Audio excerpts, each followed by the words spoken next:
Hello everyone and welcome to another story analysis. Today we're picking up where we left off with the For Honor story. We're almost halfway done with the Samurai story. We're on Picking Up the Pieces, Chapter 3, Part 3. And let's go ahead and hear the story real quick. I expected the Samurai Civil War to last for years, not days. Nothing unites like a common enemy. The Vikings had not had time to escape the mire with their bounty. That Orochi, Ayu, and their new allies set out to try to stop them. Okay, so, looks like the samurai are reunified under Ayu, and I guess we're going back to playing as the Orochi. I'll say that's one thing that's really a bummer about the samurai story mode. You know, the entire story mode as a whole seems okay starting out. Like, it's alright with the knights, good with the Vikings, and then the samurai story mode, it starts to fall apart on you. And the reason for that is, they don't do much with the samurai story mode. You only play as a Kensei once, and the rest of the matches you do as an Orochi, which is very annoying. I wanted to try Nobushi or Shugoki in the story mode. Imagine how awkward it was when I was playing PvP for the first time, and I didn't know the first thing of how to play Shugoki or Nobushi, but I knew everything about Orochi, I'll tell you that. So anyway, guys, I wanted to let you know that having a lot of fun with this. Some of y'all caught my live stream of playing Ghost of Tsushima the other day. I plan to do that again, hopefully tomorrow, at about 4 o'clock PM Eastern Standard Time. So if any of y'all are interested in catching the live stream of that, 4 o'clock tomorrow Eastern Standard Time, I'm going to try to do the next part of the Ghost of Tsushima live stream. Hopefully y'all will enjoy that. Y'all had a lot of fun last time we did that. And of course today, I'm going to be answering y'all's questions from the last For Honor video. Really excited about this, guys. This has been a lot of fun going through all this with you guys, so let's see what happens. Apollyon's trail into the mire. I was searching for Ayu. It's that dead fatso we killed.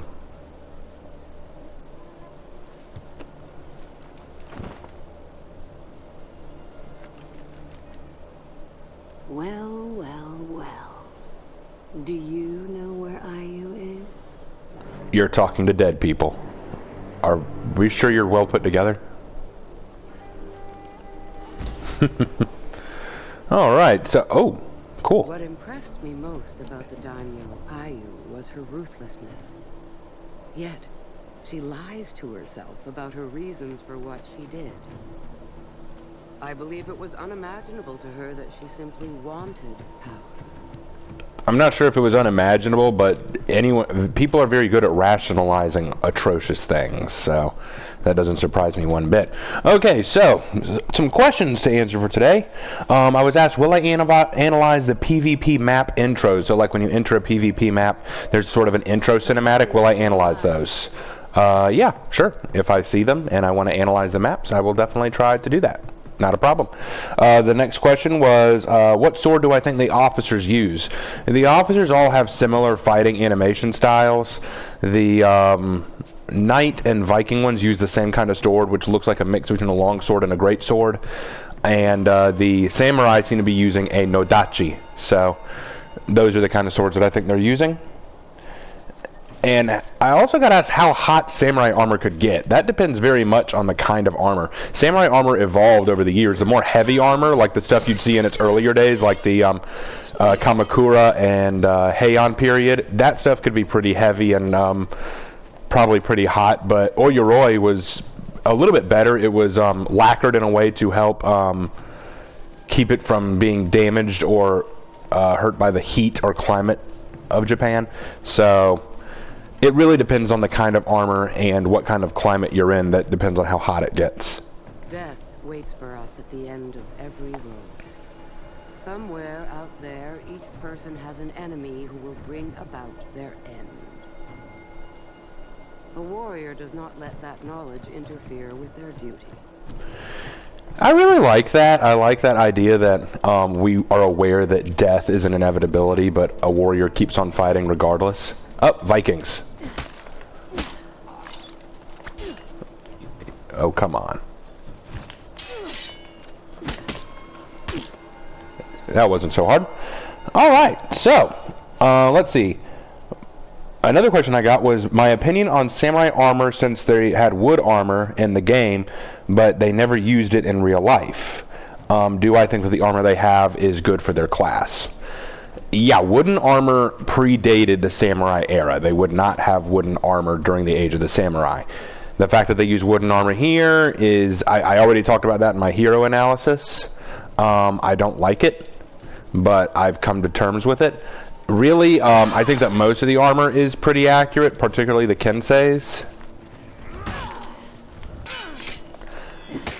Some of it is a little fantasy, but for the most part, it's not bad. If you want more of my opinion on their armors, you can watch my video on it. Oh. You can watch my video on each individual hero and see what I think of their armor. Because I do go into their armor and weapons in each one. So, interesting question.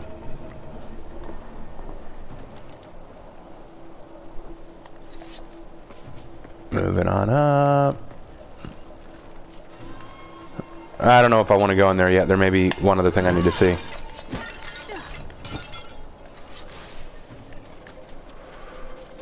Is there anything else I need to see before I move on? Well, I need to kill you. Imagine if the Vikings didn't get out, like if this one was like, oh no, they left me behind.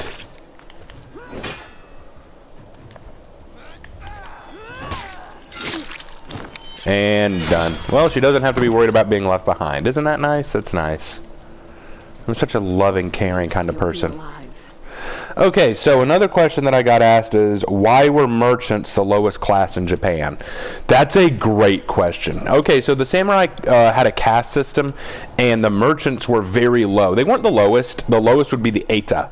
The Eta were... we found them. The Eta were... basically people who dealt with dead things. They were butchers and executioners. They dealt with the dead, and in Buddhist and Shinto practice, dealing with dead things was considered unclean and dishonorable. So Eta were seen as the lowest. But merchants were right above them, so merchants were still pretty low on the totem pole. And the reason why was because merchants were seen as swindlers. They took advantage of people by selling things that they didn't make and that they didn't produce for themselves. So Eta were, not Eta, merchants were kind of seen as parasites and problems. People didn't like to do business with them. But as time went on, particularly in the Edo period when it was a time of peace, and the samurai, who were at the top of the social standing... Where's your plunder, savages? That's not nice. But anyway, the samurai began to lose a lot of their power because it was a time of peace. There wasn't a need for soldiers anymore, so it became a time of earning wealth, and the merchants were best at earning wealth. They traveled around selling their wares and getting things for it. Soon merchants became very prominent in Japanese society. So it's interesting how that changed with time.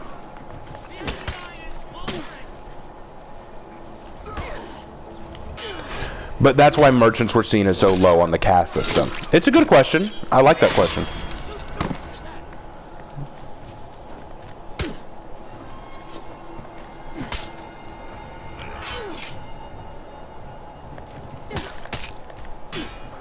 Let me kill this guy and then I'll answer the next one. And before y'all say, why don't you talk more about the place you're in? It's a swamp. There's not a lot to say.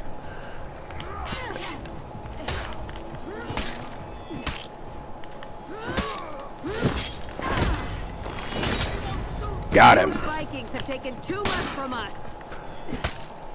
Oh man, we're sorry. We didn't mean to take too much from you. Just enough. We were just going to take just enough. Maybe we need to set aside like a percentage, like how much is enough. You think we could sit down and have a meeting about that, so that next time we do this, we know?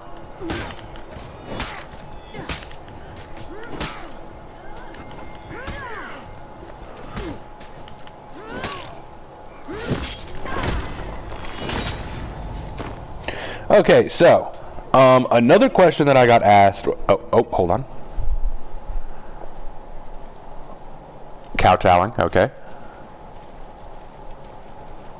A lot of dead daimyo around here.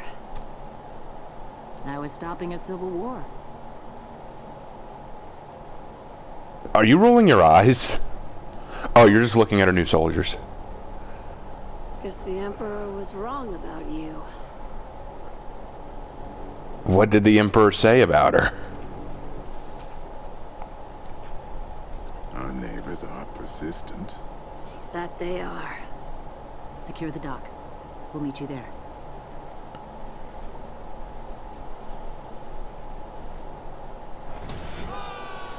I'd really like to know what the Emperor was wrong about in terms of Ayu. Like, what did he say about Ayu? Like, there needs to be more context in that. I know one person was speculating that maybe Ayu spoke out of turn in defense of her Orochi, or maybe because the Orochi spoke out of turn, Ayu shared the blame of that. But this implies that the Emperor had a specific opinion on Ayu. I'd like to know what that was. It would add more to her character. Which way are we going? Oh, there we go. Those are the markers. Okay. So, next question. What if Ayu red weddinged somebody? Somebody's going to have to tell me what the red wedding is, because I don't... I've heard the term. I know the term, but I don't know what it is specifically. If I know what it is specifically, I can answer that. I'm not familiar with the red wedding. Catch the Vikings before they left with their plunder. Oh, boy. And the last question that I will answer, the last one that I got asked was... Oh, shoot. The last one that I got asked was, who do I think were the greatest daimyo of the Sengoku era? That's a great question, and there are so many daimyo to go over. But if I had to narrow it down to 4, I would say they were Oda Nobunaga, obviously, because he was the great unifier. Tokugawa Ieyasu, because he was the one who eventually established the next shogunate, so you gotta give him credit. Plus, he very rarely lost any battle. In fact, he never lost a real battle. He just would retreat back to his stronghold and then come up with a plan from inside, which gave him the advantage. He was a very brilliant tactician, but also a great diplomat, and that was something they needed. But other than those two, I would give it to Takeda Shingen. Takeda Shingen was a great military leader, and he was the creator of the cavalry charge that made the Sengoku Jidai, which made his clan so prominent in the Sengoku Jidai. And Uesugi Kenshin. Uesugi Kenshin was considered the god of war. He controlled the most territory at one point in the Sengoku period, and he never lost to any other force. He was so powerful that he was the one that Oda feared the most, and when he eventually died due to an illness, Oda declared that he had now won the war. He had now won Japan, because he was so afraid of Uesugi Kenshin. He was that strong. Oh, hold on.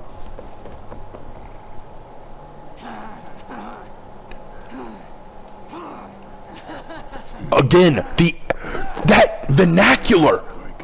He's just jealous. You're jealous of the fact that she can craft speeches like that. Delay that order.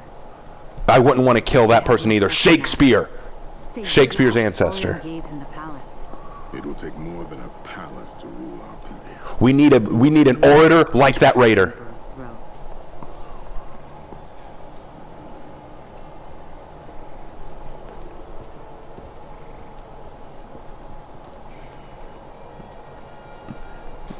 Please give us some more words of encouragement, Raider. Those words they touched my soul. I know I make fun of that. It's just like that. Ever since winning against Tozen on the bridge, she hasn't said one sentence. Anyway, back to answering that question. Yeah, another reason why I would say I think that the real thing to look at in terms of the Sengoku Jidai is when talking about the daimyo, you have daimyo who created whole new ways of fighting and daimyos who developed the best ways of fighting. So, like, for example, Takeda Shingen. The Takeda clan created the cavalry charge, which helped them rule so much of Japan, and he was a brilliant battlefield tactician.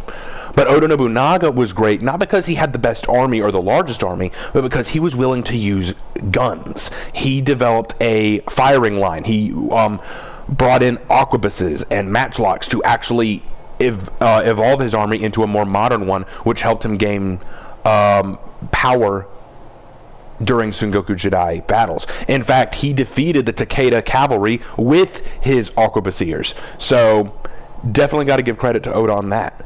And as for the Uesugi clan, I want to talk a lot more about the Uesugi, probably more than we have time for in this video, because we're about to wrap it up. But yeah, those would be the 4. Oda Nobunaga, Tokugawa Ieyasu, Takeda Shingen, and Uesugi Kenshin. So those would be the ones that I give it all to. Those would be the 4 best ones. There are others, like I like the Tachibanas. I like the Kuroda clan. The Azai clan was pretty strong. The Imagawa. The Imagawa were wiped out by Oda Nobunaga pretty quickly, and he did it in a pretty awesome way, so I don't want to give too much credit to them, but they did have a long-standing history. There's a lot of clans during the Sengoku Jidai that we could talk about, and I'd love, and maybe I'll just do a video on a few of them, but regardless, done with this one today. That was an interesting matchup, so we've chased the Vikings out. The Vikings are no longer a problem. We're moving on to Unity, and based on what they said, they're going to force Seijuro out of the Emperor's Palace. And so that'll be interesting. I look forward to doing that fight. That's going to be a lot of fun, but we'll save that for another day. Like I said, guys, leave your comments and questions down below so that I can answer them in future videos. I really do want to take a look at those. And if y'all are at all interested in watching me play Ghost of Tsushima and asking me any live questions as I go through, I'm planning on gaming tomorrow at 4 o'clock, and if anything changes, I'll release a video to let y'all know that I've changed the time and date. But tomorrow, 4 o'clock p.m. Eastern Standard Time, I'm going to try to play another round of Ghost of Tsushima. Be there, and I hope to see you. Also, like I said, leave comments below with your questions. Like if you enjoyed the video. Please consider subscribing, guys. Those subscriptions really help. And I will see you in the next video. Take care, you guys.